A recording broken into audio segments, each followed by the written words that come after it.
Begin our report with President Biden shoring up alliances in Washington to combat the advance of a man he's called a crazy SOB. In this case, the man he's talking about is Vladimir Putin.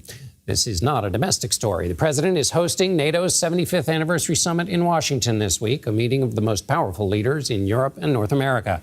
Together, they have been committed to supporting Ukraine against Putin's army. They are expected to reaffirm a joint opposition to the Russian president's brutal war.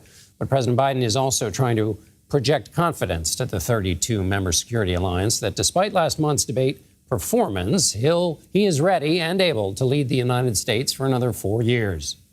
When great changes occurred, people would ask, can NATO adapt? And every time we proved we could adapt, and we did, evolving our strategy to stay ahead of threats, reaching out to new partners to increase our effectiveness. Some of the greatest scrutiny of President Biden's NATO address may be from his own party. Democratic lawmakers held meetings on Capitol Hill Tuesday in an attempt to get on the same page about Biden's candidacy. Minority Leader Hakeem Jeffries said the discussions were, quote, ongoing. Still, it remains to be seen if one speech can silence fears at home and among NATO allies that President Biden may not have the mental acuity to defeat Donald Trump, who has raised doubts about the United States' future participation with the military alliance. One of the presidents of a big country stood up and said, well, sir, if we don't pay and we're attacked by Russia, will you protect us? I said, you didn't pay? You're delinquent? He said, yes, let's say that happened. No, I would not protect you. In fact, I would encourage them to do whatever the hell they want. The three-day summit in Washington this week will grapple with global security challenges like the ongoing wars in Gaza and Ukraine and the growing power of China.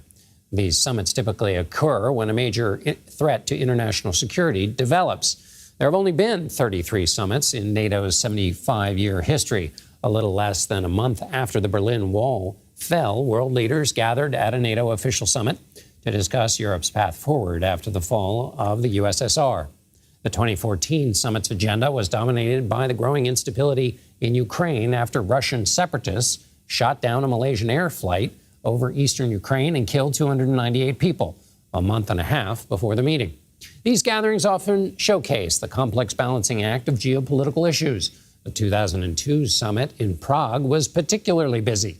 World leaders created a NATO rapid response force as a part of reconfiguration to be more militarily active after the 9/11 attacks. The alliance welcomed 7 nations in that meeting into NATO to bolster its core mission of strengthening security and peace across Europe. And also in that same meeting, they committed to new military actions in Afghanistan at the request of other member nations.